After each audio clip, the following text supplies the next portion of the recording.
42. Um padrão da justiça perfeita.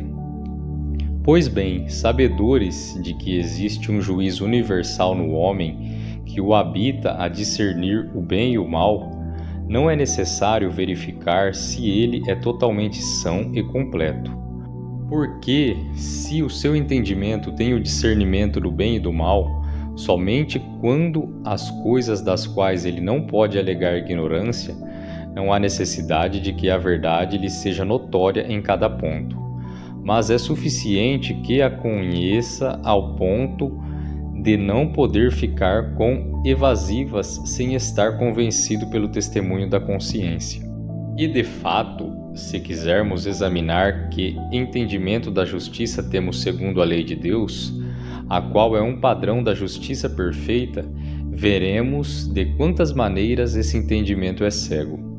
Certamente, ele nada sabe dos princípios mais importantes da primeira tábua, como os de pôr em Deus a nossa confiança, dar-lhe o louvor por todo o seu poder e sua justiça, invocar o seu nome e observar o seu descanso.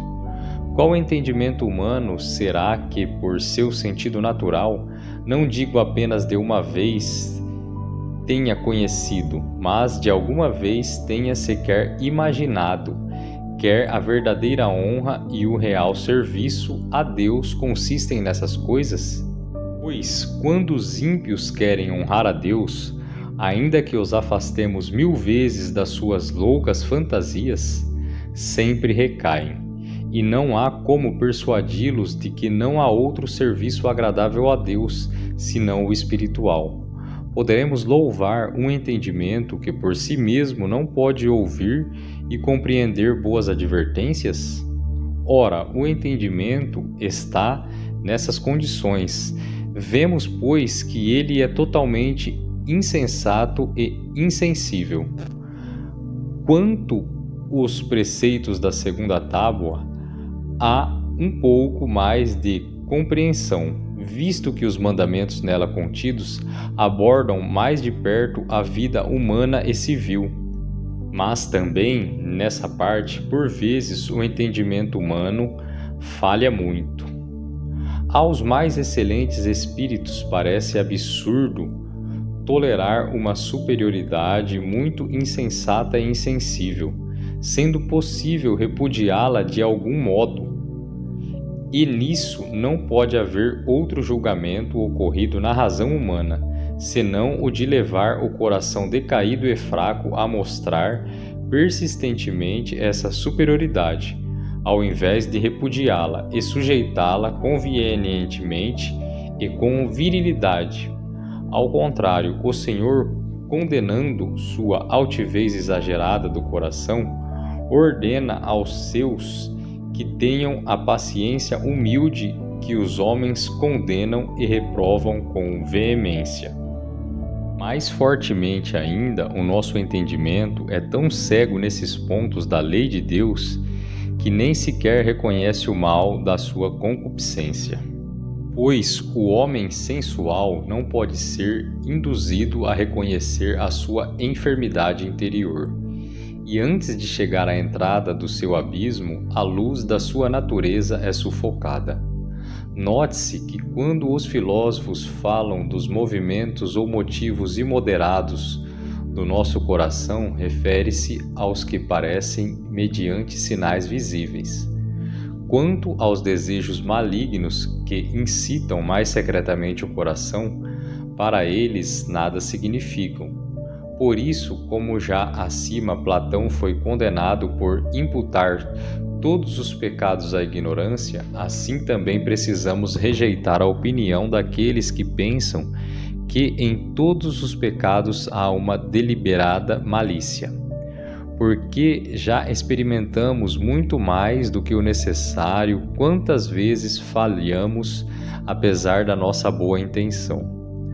Pois a nossa razão e nosso entendimento estão envolvidos em tantos aspectos da ignorância, estão sujeitos a tantos erros, tropeçam em tantos obstáculos e tantas vezes são abatidos pela perplexidade, que muito longe estão de poder dirigir-nos bem. Certamente o apóstolo Paulo mostra quanto o nosso entendimento é inseguro e incapaz de nos conduzir em nosso caminho, quando declara que, por nós mesmos, não somos capazes de pensar alguma coisa como se partisse de nós. Ele não está falando da vontade ou dos afetos, mas nos despoja do que bom nos possa vir do entendimento. Como é isso, então, dirá alguém que toda a nossa indústria e a nossa sabedoria, o nosso conhecimento e a nossa solicitude são tão depravados que nada de bom podemos fazer nem pensar diante de Deus? Confesso que nos parece muito duro e que muito nos entristece sermos despojados da prudência e da sabedoria que julgamos constituírem as nossas qualidades mais excelentes.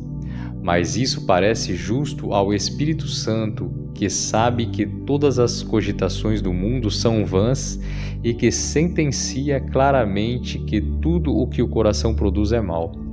Se tudo o que nosso entendimento concebe, agita, delibera e maquina é sempre mal, como poderia o pensamento ocupar-se de coisas que agradam a Deus, a quem não há nada que agrade senão a justiça e a santidade?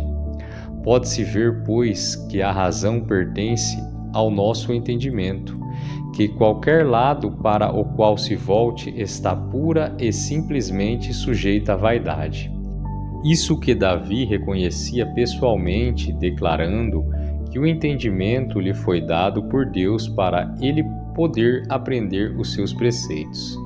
Porque aquele que deseja um novo entendimento ou um novo espírito, dá a entender que o seu não é suficiente. Pois bem, Agostinho conhecia de tal modo a incapacidade da nossa razão de entender as coisas de Deus, que ele confessa que a graça e a iluminação do Espírito Santo são tão necessários ao nosso entendimento como a claridade do sol aos nossos olhos. Ainda não contente com o que disse, acrescenta que nós abrimos bem os nossos olhos corporais para recebermos luz, mas os nossos olhos do entendimento permanecem fechados, a não ser que o Senhor os abra.